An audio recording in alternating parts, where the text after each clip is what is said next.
بسم الله الرحمن الرحيم الحمد لله والصلاة والسلام على رسول الله. This is section 4.4 and it's about the Simplex method, duality and minimization. We have studied in section 4.3 how to use the Simplex method to solve maximization problem in standard form. And we will see here a method called duality to solve standard minimization problems. So what do we mean by standard minimization problems?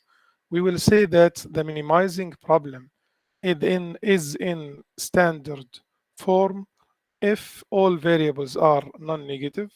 This is the same condition as the one with the standard maximization problem.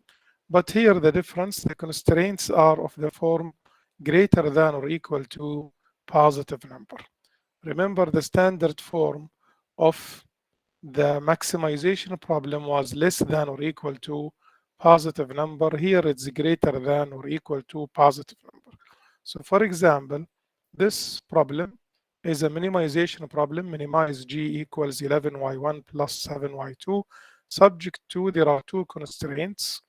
All the variables are non-negative and the constraints are greater than or equal to positive numbers. So this is a minimization problem written in the standard form, or we call it standard minimization problem. Now, if you have a standard minimization problem, you can find a dual maximization problem. How to find a dual maximization problem for this minimization problem in the standard form? Here are the steps. Well, first, you form a matrix. Here you write the coefficients of y1. You start by coefficients of y1 in the constraints. So in the first constraint, the coefficient of y1 is 1. Then in the second one, 3. And now you take the coefficient of y1 as it is from the objective function. The coefficient of y1 in the objective function is 11. And now you write the coefficients of y2.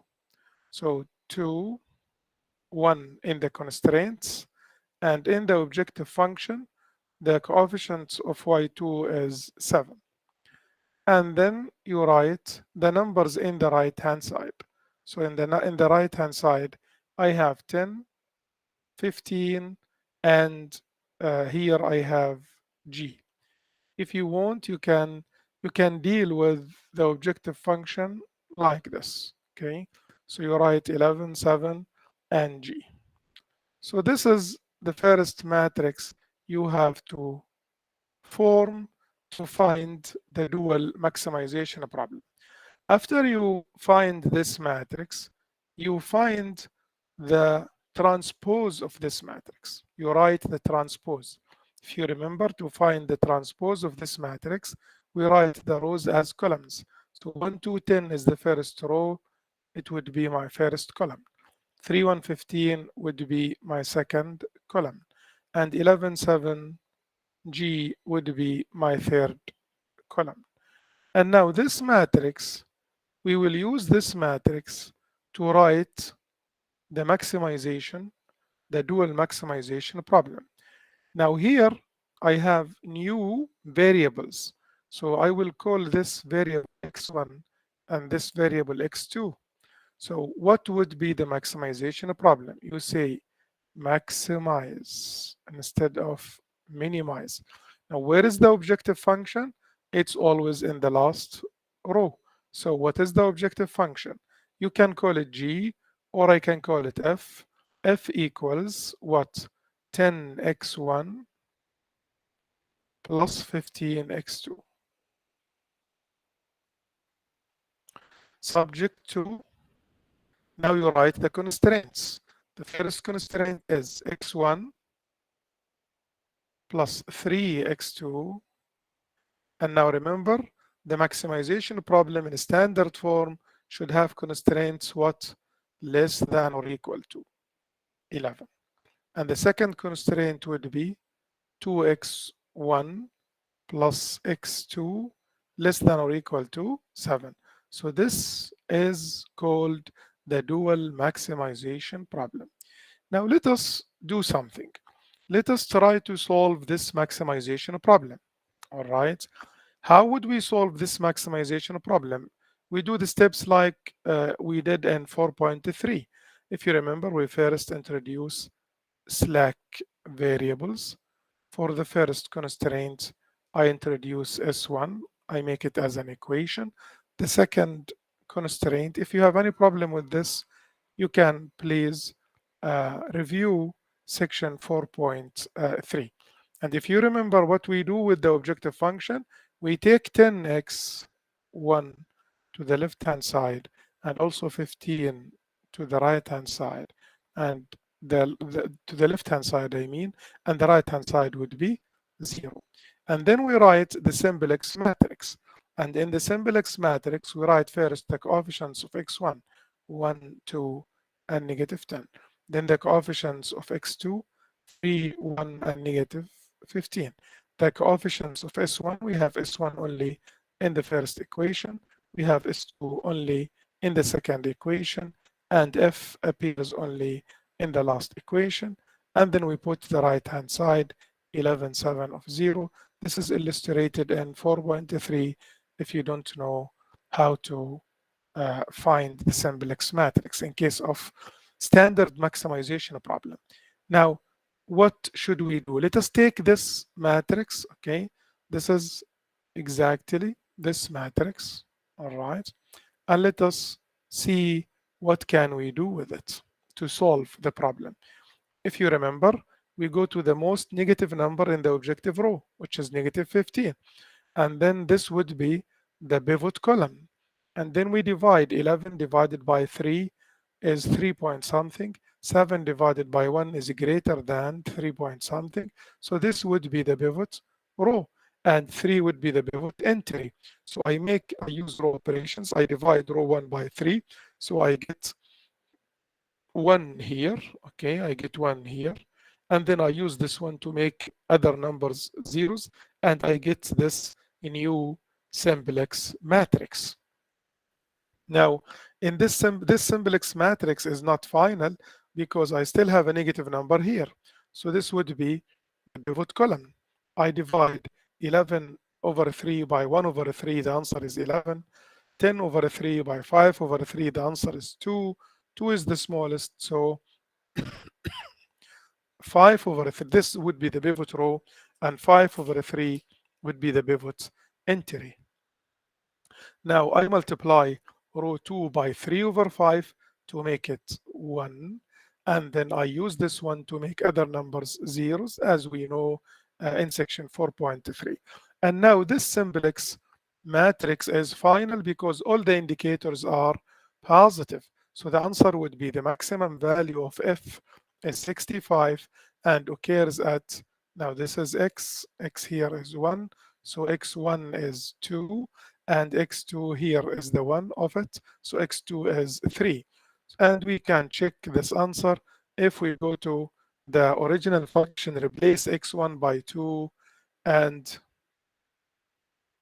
if you replace X1 by 2 and X2 by 3, and 10 times 2 is 20, 3 times 15, 45, 45 plus 20 is 65. So we answered the maximization problem. Now let us answer the minimization problem, this problem, the dual problem, using the graph, what the technique we studied in section 4.2. So let us start by graphing the first constraint. y1 plus 2y2 equals 10. Well, this is the line. y1 plus y2 equals 10. All right. And this is the other line. Okay. And we check whether 0, 0 belongs to or not. So 0, 0, 0 plus 0 is not greater than 10. It's not greater than 15. So the graph would be this blue region, the dashed region. And these 3 corner points would be the corner points. C is the point 10, 0. Coordinates of C. Coordinates of A is 0, 15. And we can solve these two equations together and find the coordinates of B, the third corner point. So let us do that. I have, if you multiply if we multiply the first equation by -2, then I have -6y1, -2y2 equals -30, and here y1 plus 2y2 we solve by elimination equals 10. If we add, I will have -5y1 equals to -20. So divide by -5, so y1 is 4. So y1 here is the x coordinate. So the x coordinate is 4, and then you find the y coordinate. If you put y1 4 here, for example, so you take it to the other side, 2y2 would be 6 or y2 would be 3, and the coordinates of the corner point, the third corner point would be in fact 4 and 3. So what to do? How do we find the minimum? Remember, this is an unbounded region, so it has no maximum, but it has a minimum. So how to find the minimum? We substitute with the corner points in the original objective equation, which is 11y1 plus 7y2. So if we substitute with the first point, 0, 15, the g would be equal to this. Second point, third corner point. So what is the minimum value? The minimum is 65. So the minimum of g is 65. And where does it occur? When y1 is 4 and y2 is 3 at this corner point. Now, what do we see? What do we notice? Well, the minimization problem and the dual maximization problem have the same answer. Here the maximum is 65 and here the minimum is 65. But x1 is 2, x2 is 3, y1 is 4, y3, y2 is 3. So the question, can we find the solution of the minimum problem from the solution of the maximum problem from this matrix? And the answer is yes. The minimum would be the same value as the maximum of f, which is 65. But to find the values of y1 and y2, you use this number, which is the number in the objective row of S1. So you go to the columns of S1 and S2, the slack variables, and the numbers here would be the values of y1 and y2. And there is a theorem that says that. So from now on, to solve a minimization problem in the standard form, we change it to the dual maximization problem.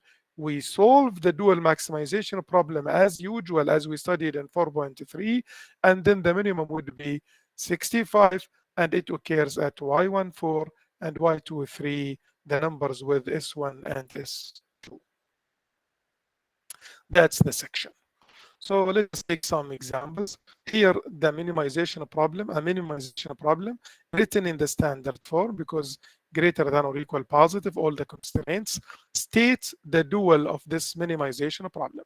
Again, we write the matrix. What is the matrix? We look to the constraints first. Coefficients of y1, 2, 6. And the coefficient of y1 in the objective function is 18. And then coefficients of y2, 1, 6, and coefficient of y2 in the objective function is 12. And then 8 is the number in the right hand side, 36, and we write G, okay? This would be the first matrix we form. And then what to do? We find the transpose of this matrix. What is the transpose? 2, 1, 8, 6, 6, 36, and 18, 12, and G. If you want to write it F, it's okay. Okay. And now this is X1 and this is X2. And I can write the dual maximization problem. I say maximize F equals 2, 8 x1 plus 36 x2. Subject to, I write the constraints 2x1 plus 6x2 from the first line. And don't forget that the maximization problem is written as less than or equal. In the standard form, we write it less than or equal to. The second constraint is x1 plus 6x2 less than or equal to 12. So this is the dual maximization problem. Use the final simplex matrix for the maximization problem. So he solved this problem and reach to this final Simplex matrix. It's final because all the indicators are 0 to solve the minimization problem. So from this final Simplex matrix for the dual maximization problem, I can say that the minimum value of G is 84. And at occurs at what? S1 is 2, so this would be Y1, and S2 4, so Y2 would be 4. And we can check this. If we replace Y1 by 2, Y1 here by 2, and Y2 by 4, then 2 times 18 is 36, plus 4 times 12, which is 48. And if you add the two numbers, you get 84, which is the minimum value. So this is the answer of this problem. Another example, checkpoints. Perform the following steps to begin the process of finding the minimum value of G equals Y1 plus 4Y2. So minimizing, subject to these constraints. From the matrix associated with, the matrix associated with the minimization problem. Well, he means here, you take Y1, Y2, and the right-hand side. So you have 2, you have 1, and the coefficient of y1 in the objective function is 1. And then coefficients of y2, 4, 5 in the constraints, and in the objective function it is 4, and the right-hand side in the constraints 18, 15, and in the objective function it is g, the left-hand side. You can write it equals to g and write g here, okay? So this is the answer of the first part of this part. In the second part, he said, find the transpose. Well, the transpose would be 2, 4, 18, and 1, 5, 15, 1, 4, and G. You write it G or F. That would be fine. State the dual problem. Well, the dual problem would be maximize F equals what? 18 x1 plus 15 x2, subject to. What are the constraints? Remember, we have x1 and x2. 2x1 plus x2. Remember, we have less than or equal to 1. And the other constraint, 4x1 plus 5x2 is less than or equal to 4. Write the simplex matrix for the dual problem in number 3. So we need to write the simplex matrix. To write the simplex matrix, I have to introduce the slack variables. So it is 2x1 plus x2 plus s1 equals to 1. And the second equation, 4x1 plus 5x2 plus s2, the slack variable, equals to 4. And remember the objective functions, we take everything to the left-hand side. So negative 18 x1, negative 15 x2, plus f is 0. And now we write or form the simplex matrix. So coefficients of x1, 2, 4, negative 18. Coefficients of x2, 1, 5, negative 15. Coefficients of S1, 1, 0, 0, S2, 0, 1, 0, F, 0, 0, 1, and finally the right-hand side, 1, 4, 0. This is the objective row, this is the right-hand side, and this is the simplex matrix. The dual of this minimization problem has the following solution. So again, he solved this matrix, pivoting twice, and he reached the final answer. This is the final matrix. All the indicators are positive. What does he want? What is the solution of the minimization problem? Well, minimum of G is 13, and it occurs at is S1. This is the column of S1, and this is the column of S2. So Y1 is 5, and Y2 is 2. And let us check. Let us replace Y1 by 5 and y2 by 2, see whether g would be 13 or not. 2 times 4 is 8, 8 plus 5, 13. So that's the answer. Thank you very much. I hope you enjoyed the dual problem.